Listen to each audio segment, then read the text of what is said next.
This video and all of its contents, including any opinions expressed by the narrator, are strictly for entertainment purposes only, and is not intended in any way as a substitute for professional services and consultation from a licensed therapist, doctor, attorney, or other licensed professional service provider. Each person must make their own life decisions, and those decisions are theirs. Welcome back to Find Your Alpha. I'm back at you this week with another great video story. This one is titled Caught Girlfriend in the Act with a Special Friend and Broke Up with Her on the Spot.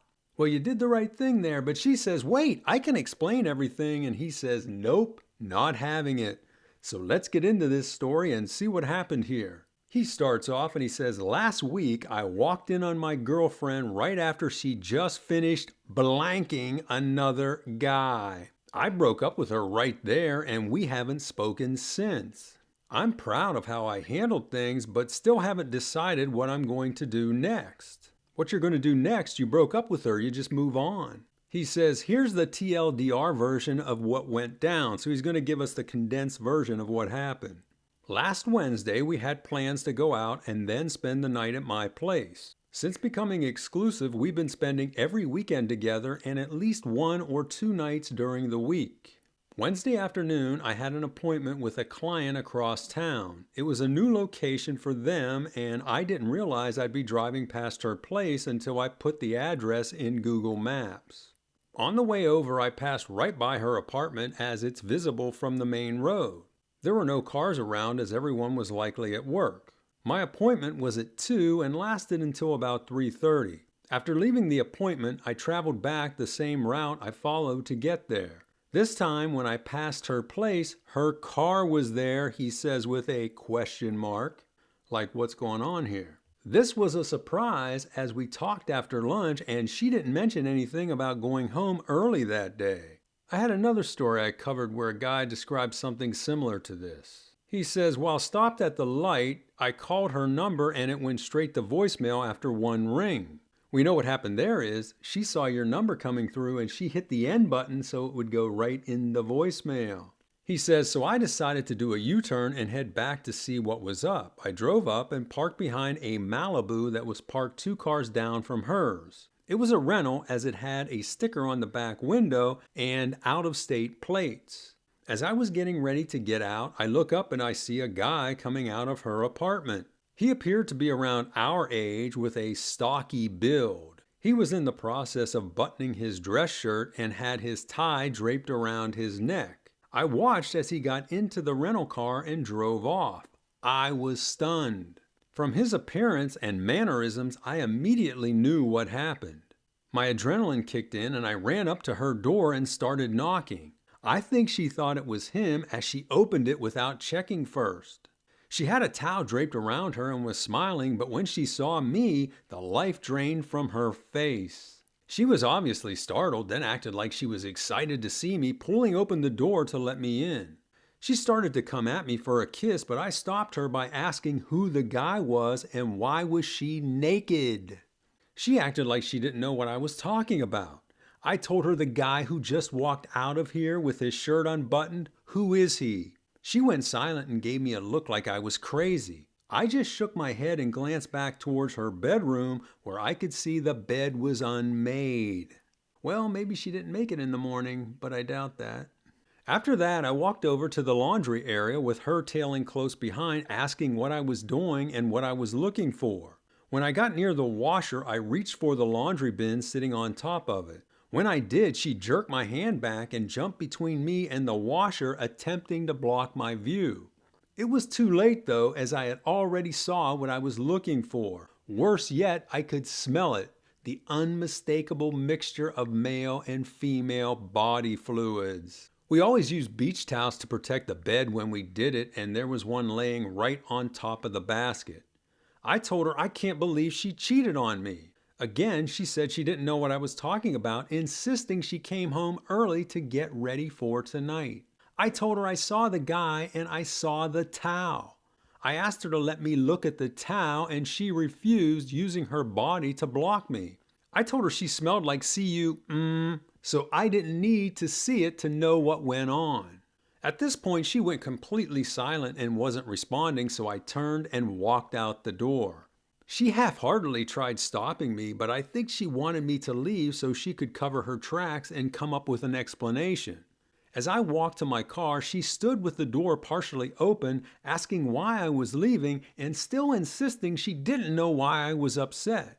See, she's totally gaslighting. It's amazing what these cheaters will do. I mean, you can catch them in the act, with the guy right there with them with no clothes on, and they'll still try to gaslight you. I've seen some of these stories where that's happened.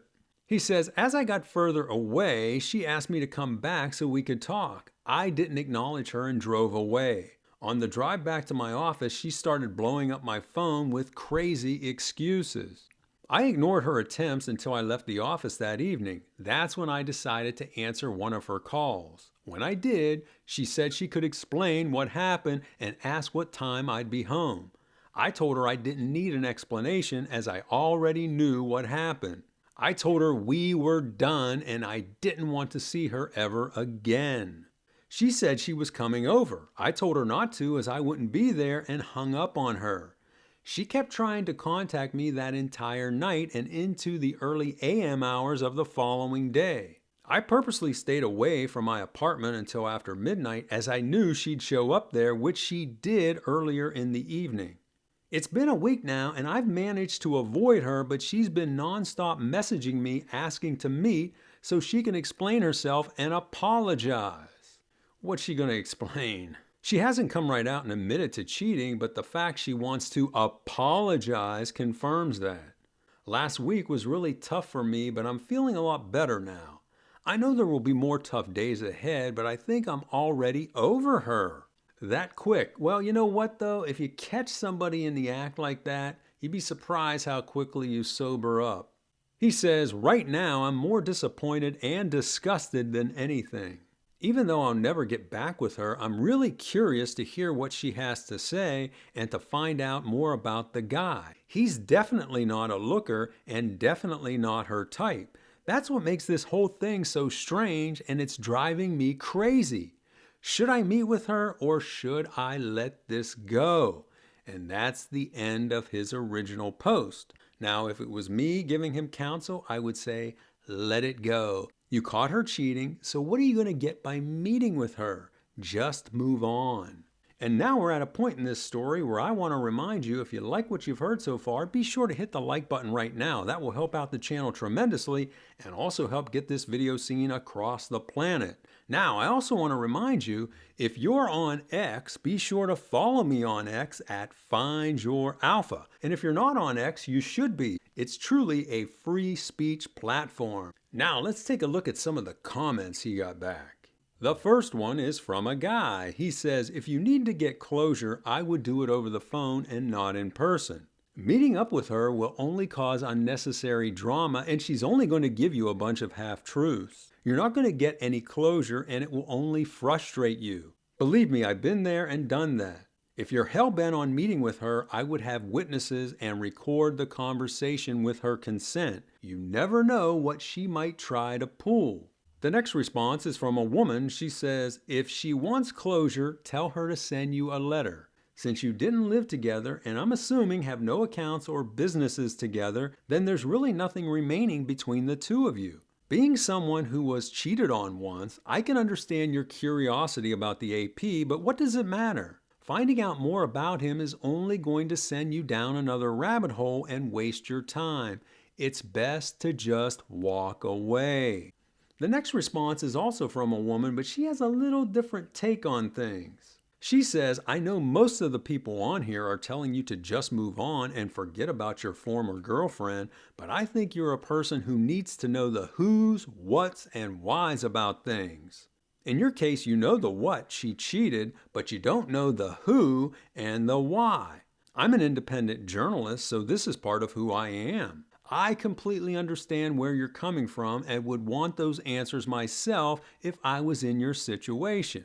And finally, we have another response from a guy. He says, you handled this like a boss and I give you props for that, but why are you even considering talking to her about anything? The breakup was flawless. Now forget her and move on. It sounds to me like you might be having second and third thoughts about getting back with her in some way. Don't even think about it, even for something casual. She can't be trusted.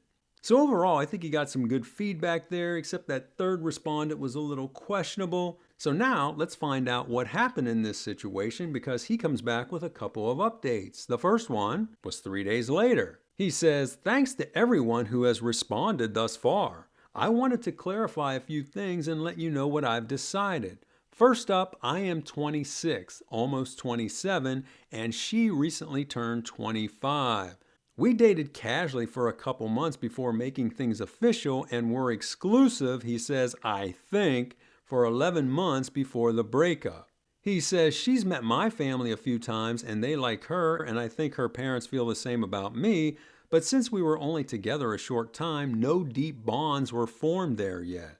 We came together from different circles, so we didn't have any mutual friends before dating, but since then, we each have become friendly with each other's friends. We both work, have our own apartments, and don't have any accounts together, so there was nothing to untangle. Well, like you said before, you made a clean break, so why are you even contemplating talking to her? He goes on and says, "I think that answers the most common questions. Now for what I've decided. I'm going to meet with her. I've got to know who this guy is. I can't get past the fact she cheated on me with someone like him. Call it male ego or call it whatever you want. I need to find out or it will bug me forever." So I can understand the curiosity and the whole thing about the male ego. Yeah, there's a lot of that comes into play when somebody's been cheated on. But now I'm a little older and wiser, so I could tell this guy, you know what, you're not going to get anything out of it. But when you're that age, he's probably not going to rest until he finds out. He says, "I'm going to meet her in a public place. I'll let her say what she has to say. Then I'm going to get to the bottom of this and find out what he's got that I don't. From what I can see, nothing, but who knows, he might be loaded or have me beat by a few inches downstairs, though I doubt that's the case." See, that's where the ego comes into play. He says, "I'll provide an update after we meet," and that's the end of his first update, and then he comes back just 5 days later with his final update. He says, "I'm back to let you know how things went down. We met at a local coffee shop near my place. My sole purpose was to find out why she cheated and to get more info on the guy. Let me tell you, it was crazy and not what I expected." Now listen to this. "As soon as we sat down, she started apologizing. She admitted having X with the guy, but said she could explain everything and I'd understand." He says, "Really? I didn't say anything as I couldn't wait to hear the excuse she had come up with. She told me the guy I saw leaving is a longtime friend of hers who I'll call Kevin." Now here's where things take the strange turn. She tells me that Kevin was her next door neighbor in Texas when she was in high school. Both their families moved into the same neighborhood from other cities during the summer of their sophomore year. While they were polar opposites, they bonded being outsiders and outcasts in a new town. When I say opposites, my ex is very attractive, like 8.5 to 9 attractive, while this Kevin is just average looking with a stocky build. I guess in high school he looked even more slovenly. He says, "I'm dissing him now for what he did, but in all honesty, the guy didn't look all that bad, just not as good as me," he says, LOL. They went to different high schools as my ex attended a Christian school and this Kevin went to public school. She said their families became good friends and would often go out together, and she and Kevin became very close. Well, that's obvious. She told me one evening while their parents were at a church function, they were both home helping each other study. She said after studying, they started teasing each other and horsing around and wound up kissing and making out. She said they continued doing this whenever they were alone together. Then, during the summer of their junior year, they decided to go all the way and take each other's V card. So they were each other's first, and you all know that's a big deal. He says they continued meeting up regularly through their senior year and all through college whenever they came home on breaks. She confessed they've been meeting up at least once a year ever since, even though they both live in opposite areas of the country now. She said they are just close friends and nothing more. You're a hell of a lot more than close friends. Hearing this, I just shook my head in disbelief. I told her it sounds like you're FWBs. She insisted they're not, stating they just had a special bond. The craziest thing about this is she claims no one else knows about them. She said they've never told anyone as they never had any intentions of their relationship going any further. Isn't that the definition of an FWB, he says? That's the definition as I understand it. She told me Kevin is in a serious relationship now and has plans to get married. She told him she felt the same about me, he says with a question mark. Apparently he was in Cincy for a business meeting and drove up here so they can meet up one more time before settling down. I asked if she had met him any other time since we started dating. She swore she had not, but I don't believe her. She said she loves me and will never see Kevin again after this. Now just imagine me sitting there hearing all this and thinking, what the F? She told me she would agree to do anything if I'd take her back. When I refused, she asked if we could start over and go back to dating. She said she'd even accept being casual with no strings if that's what I wanted. I told her, you mean like you and Kevin? She didn't like hearing that. After much groveling, we eventually parted ways with her running away in tears. I'm not going to lie and say this has been easy because it hasn't. While I am feeling better now, I still find myself missing her from time to time. Well, that's understandable. I mean, you were with her for 11 months. You were serious about her. You thought she was a special girl. And then when you found out that she wasn't, your world kind of crumbled there. But you'll be fine. You'll get past this and be stronger than ever. He says, not only is she beautiful, I thought she was a beautiful person and we got along great. When we started getting serious, she told me she had been with 2 other guys before me. I had no problem with that, as she claimed to have dated each of them for over a year. She never mentioned Kevin, and if she had included him on the list, it wouldn't have made a difference to me, as 3 isn't that big a number these days. You know, that's interesting because when I was around his age, 3 was a big number, but today, that doesn't even hit the radar screen. He said, I asked her why she didn't tell me about him, and she said because they didn't want their families finding out. That may be true, but I also think it was because they wanted to keep the thing between them going. Yeah, I think it was both of those reasons. I think they didn't want their families to find out, but I think they also wanted to keep this thing going into perpetuity. He says, this whole experience has weirded me out as far as women and relationships go. I know there are great ones out there, but how many have or have had Kevins? After this, I don't think I'll ever be able to fully trust anyone again. And that's the end of his story. And this was a little different story, but I found it super interesting because of the situation here. Now, as far as how he handled the situation, I think he did fine. I mean, he caught her basically in the act and broke up with her on the spot.